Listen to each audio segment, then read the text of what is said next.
Reflexión querigmática, necesidad apremiante. Sabemos por la Sagrada Escritura que el Verbo de Dios es nuestro Señor Jesucristo, nos lo dice Juan 1 del 1 al 5. En el principio existía la palabra, y la palabra estaba con Dios, y la palabra era Dios. Ella estaba en el principio con Dios. Todo se hizo por ella, y sin ella no se hizo nada de cuanto existe. En ella estaba la vida, y la vida era la luz de los hombres, y la luz brilla en las tinieblas, y las tinieblas no la vencieron. También en Hebreos 1 del 1 al 2, muchas veces y de muchos modos habló Dios en el pasado a nuestros padres por medio de los profetas. En estos últimos tiempos nos ha hablado por medio del Hijo, a quien instituyó heredero de todo, por quien también hizo los mundos. El verbo y la palabra son sinónimos. Es la forma como Dios se expresa hacia nosotros, tal cual como nosotros nos expresamos a través de las palabras.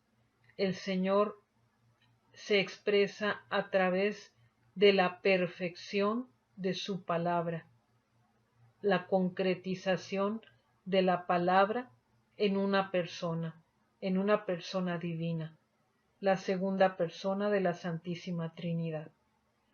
Pero antes de la encarnación del Verbo eterno estuvo presente solo la voz, y la voz era Juan el Bautista. Marcos 1 del 2 al 4 nos habla de esto. Conforme está escrito en Isaías el profeta: Mira, envío mi mensajero delante de ti, el que ha de preparar tu camino, voz del que clama en el desierto: preparad el camino del Señor, enderezad sus sendas. Apareció Juan bautizando en el desierto, proclamando un bautismo de conversión para perdón de los pecados. Tenemos hasta ahora al Verbo o palabra del Padre, y tenemos a la voz, que era Juan el Bautista. Pero ya que la voz sin la palabra pierde su significado, Juan y su proclamación confirman su relevancia al aparecer en su vida pública el Señor Jesús. Cuando inicia la vida pública del Señor, inicia también la predicación, pero al predicar, el Señor aclara siempre, en Juan 12, del 47 al 50. Si alguno oye mis palabras y no las guarda, yo no le juzgo, porque no he venido para juzgar al mundo, sino para salvar al mundo. El que me rechaza y no recibe mis palabras, ya tiene quien le juzgue. La palabra que yo he hablado, esa le juzgará el último día, porque yo no he hablado por mi cuenta, sino que el Padre me ha enviado, el Padre que me ha enviado, me ha mandado lo que tengo que decir y hablar, y yo sé que su mandato es vida eterna. Por eso lo que yo hablo, lo hablo como el Padre me lo ha dicho a mí. El Señor repite constantemente en su predicación: mi mensaje no es mío, es de mi Padre. Yo he venido a hacer la voluntad de mi Padre. Y todo esto lo realizó con la fuerza del Espíritu Santo. Después de la muerte y resurrección del Señor Jesús, antes de subir a los cielos, es decir, antes de la ascensión, les dio a los apóstoles un mandato. En Mateo 28, del 18 al 20, Jesús se acercó a ellos y les habló así: Me ha sido dado todo el poder en el cielo y en la tierra. Id pues y haced discípulos a todas las gentes, bautizándolas en el nombre del Padre, y del Hijo, y del Espíritu Santo, y enseñándoles a guardar todo lo que yo os he mandado. También está este mismo mandato en Marcos 16, del 15 al 16. Y les dijo: Id por todo el mundo y proclamad la buena nueva a toda la creación. El que crea y sea bautizado se salvará. El que no crea se condenará. Retomamos nuevamente, entonces tenemos al Verbo eterno del Padre, tenemos a la voz, que es Juan el Bautista, luego tenemos la predicación de Cristo, palabra del Padre que anunciaba el mensaje que el Padre le había dado, la palabra que el Padre había querido enviar a los hombres por medio de su Hijo. Y ahora contamos también con la predicación de los apóstoles, todos centrados en la palabra, en la predicación como anuncio de la palabra. A través de este proceso y por supuesto después del preanuncio del Verbo que hicieron los profetas del Antiguo Testamento, este fue el proceso por medio del cual la palabra predicada llegó a nosotros. Este mandato, la Iglesia lo entendió primero dirigido solo a los obispos, luego se incluyó a los sacerdotes y por último a todos los laicos. Revisemos lo que sobre este tema nos dice el Catecismo de la Iglesia Católica en los números 871, 72 y 75. El número 871 dice: son fieles cristianos quienes, incorporados a Cristo por el bautismo, se integran en el pueblo de Dios y hechos partícipes a su modo por esta razón de la función sacerdotal, profética y real de Cristo, cada uno según su propia condición, son llamados a desempeñar la misión que Dios encomendó cumplir a la Iglesia en el mundo. Eso decía el número 871 del Catecismo. El número 872 del Catecismo dice: por su regeneración en Cristo se da entre todos los fieles una verdadera igualdad en cuanto a la dignidad y acción, en virtud de la cual todos, según su propia condición y oficio, cooperan a la edificación del cuerpo de Cristo. Todos cooperan a la edificación del cuerpo de Cristo. Quiero subrayar esa idea. Y en el número 875 del Catecismo dice: ¿cómo creerán en aquel a quien no han oído? ¿Cómo oirán sin que se les predique? ¿Y cómo predicarán si no son enviados? Nadie, ningún individuo, ni ninguna comunidad puede anunciarse a sí mismo el Evangelio. La fe viene de la predicación. Nadie se puede dar a sí mismo el mandato ni la misión de anunciar el Evangelio. El Evangelio del Señor habla y obra no con autoridad propia, sino en virtud de la autoridad de Cristo, no como miembro de la comunidad, sino hablando a ella en nombre de Cristo. Nadie puede conferirse a sí mismo la gracia. Ella debe ser dada y ofrecida. Eso supone ministros de la gracia autorizados y habilitados por parte de Cristo. De él, los obispos y los presbíteros reciben la misión y la facultad, es decir, el poder sagrado, de actuar en la persona de Cristo. Los diáconos las fuerzas para servir al pueblo de Dios en la diaconía de la liturgia, de la palabra y de la caridad, en comunión con el obispo y su presbiterio.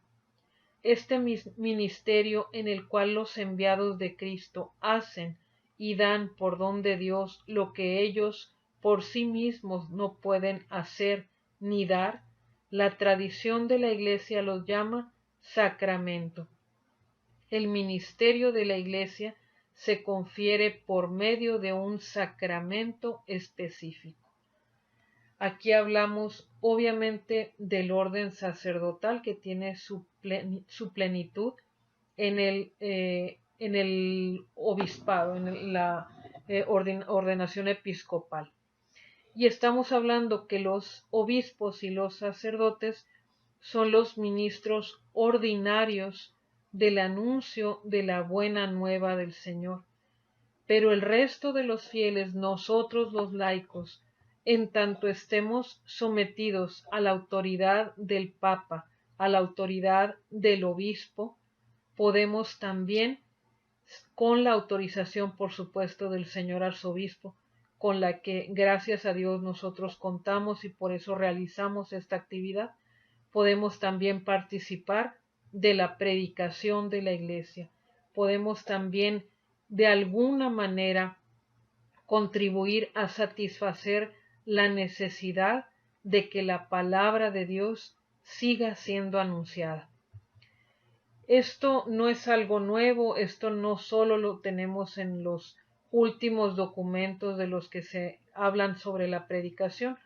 Ya desde 1975 en el Evangelii Nunciandi, en los números 13 y 14, se habla sobre la necesidad de esta actividad de la predicación.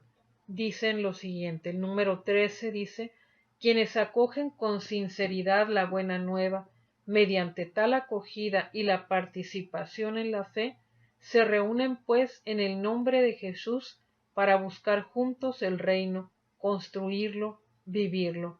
Ellos constituyen una comunidad que es a la vez evangelizadora. La orden dada a los 12, id y proclamad la buena nueva, vale también, aunque de manera diversa, para todos los cristianos. Por esto Pedro los define pueblo adquirido para pregonar las excelencias del que os llamó de las tinieblas a su luz admirable. Estas son las maravillas que cada uno ha podido escuchar en su propia lengua. Por lo demás, la buena nueva del reino que llega y que ya ha comenzado, es para todos los hombres de todos los tiempos, aquellos que ya la han recibido y que están reunidos en la comunidad de salvación, pueden y deben comunicarla y difundirla. Esto decía el número 13 del Evangelii Nunciandi. El número 14 dice lo siguiente: la Iglesia lo sabe. Ella tiene viva conciencia de que las palabras del Salvador es preciso que anuncie también el reino de Dios en otras ciudades, se aplican con toda verdad a ella misma, y por su parte ella añade de buen grado, siguiendo a San Pablo: porque si evangelizo no es para mí motivo de gloria, sino que se me impone como necesidad. Ay de mí si no evangelizara. Con gran gozo y consuelo hemos escuchado nosotros al final de la asamblea de octubre de 1974 estas palabras luminosas. Nosotros queremos confirmar una vez más que la tarea de la evangelización de todos los hombres constituye la misión esencial de la Iglesia, una tarea y misión que los cambios amplios y profundos de la sociedad actual hacen cada vez más urgentes. Evangelizar constituye, en efecto, la dicha y vocación propia de la Iglesia, su identidad más profunda. Ella existe para evangelizar, es decir, para predicar y enseñar, ser canal del don de la gracia, reconciliar a los pecadores con Dios, perpetuar el sacrificio de Cristo en la Santa Misa, memorial de su muerte y resurrección gloriosa. Desde la Ascensión, desde la Iglesia primitiva, ha sido anunciado el mensaje de nuestro Señor Jesucristo. Hombres y mujeres han compartido este mensaje que han considerado tan valioso que por él muchos de ellos han ofrecido hasta su propia vida. El mensaje que nosotros recibimos del Papa y de los sacerdotes que predican con fidelidad al Evangelio es el mismo que se predicó entonces, ese mismo que ya con los apóstoles provocó miles de conversiones y a lo largo de los siglos ha propiciado la santidad. Es el mismo que nosotros leemos al abrir la Sagrada Escritura. Ese es el mismo mensaje. Pero ¿Habrá algo de distinto en el mensaje de los apóstoles hasta hoy? ¿Habrá cambiado la palabra de Dios o el contenido habrá tenido alguna variación? ¿Por qué ahora ese mensaje que provocó conversiones por miles, ahora no se nota que provoque ni siquiera unas cuantas? Es cierto, no podemos mirar dentro de los corazones, pero sí se notan las actitudes de las personas, y así como dice también la Escritura, por sus frutos se conocerá. También si se ha anidado en el corazón la semilla del Evangelio por la predicación, las obras manifestarían esa conversión, y parece que el mensaje no tuviera eco en los corazones. Por una razón sumamente importante, o mejor dicho, por dos. El Señor ha querido hacer depender la fuerza y el efecto de la palabra de la persona que la predica. ¿Con cuánta razón van a decir? No se produce en santidad, empezando por la persona que habla en este momento. Si quien lo anuncia es santo, la palabra llega con fuerza, mueve el corazón y provoca la conversión. Pero si los que nos atrevemos a anunciar el mensaje de Cristo no somos santos, si nos atrevemos a predicar sin vivir en gracia, o más bien viviendo en pecado, obviamente no eliminamos la capacidad de la Sagrada Escritura de convertir los corazones, pero sí le restamos fuerza, y por supuesto de ello también responderemos ante Dios. Pero eso no es todo. La eficacia de la palabra tiene también otra variable, es decir, para que produzca conversiones no solo depende de la persona que la anuncia, también depende de la disposición del corazón de quien la recibe.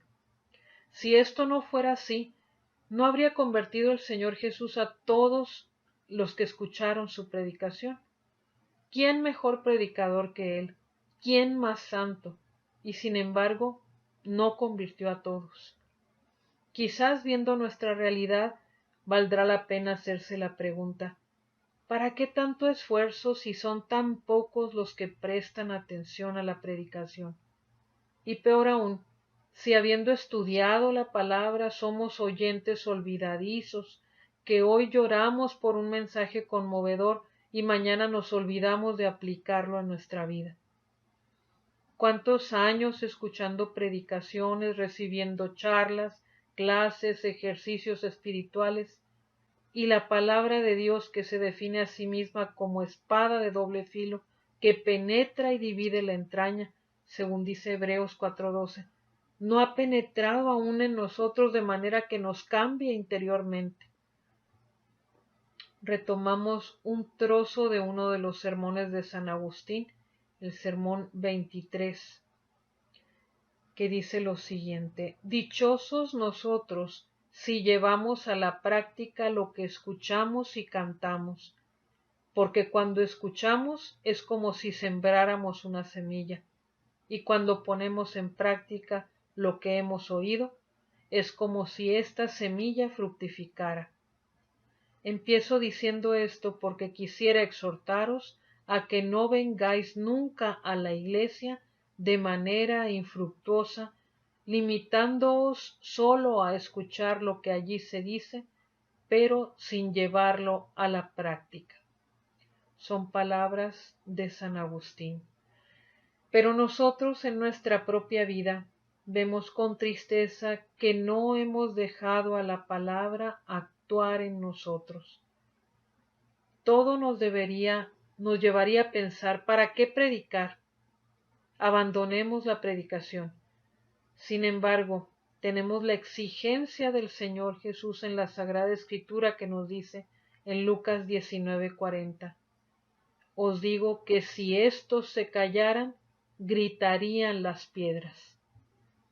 Seguimos entonces siendo responsables si cerramos el corazón y no dejamos penetrar el mensaje que Dios nos da en la Sagrada Escritura a través de la predicación. Su palabra sigue teniendo poder, aunque algunos incluso dentro de la Iglesia piensen que es ingenuo pensar que la Escritura puede cambiar a alguien. Aunque todos los que la predicamos fuéramos indignos, la palabra en sí misma tiene poder.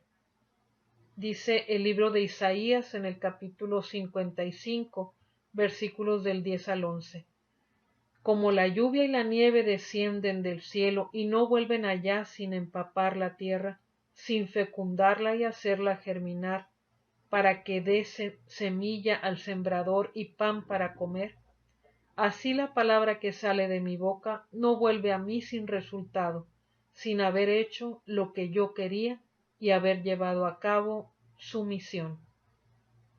En conclusión, la predicación sigue siendo una urgencia que corresponde a cada uno de los fieles cristianos.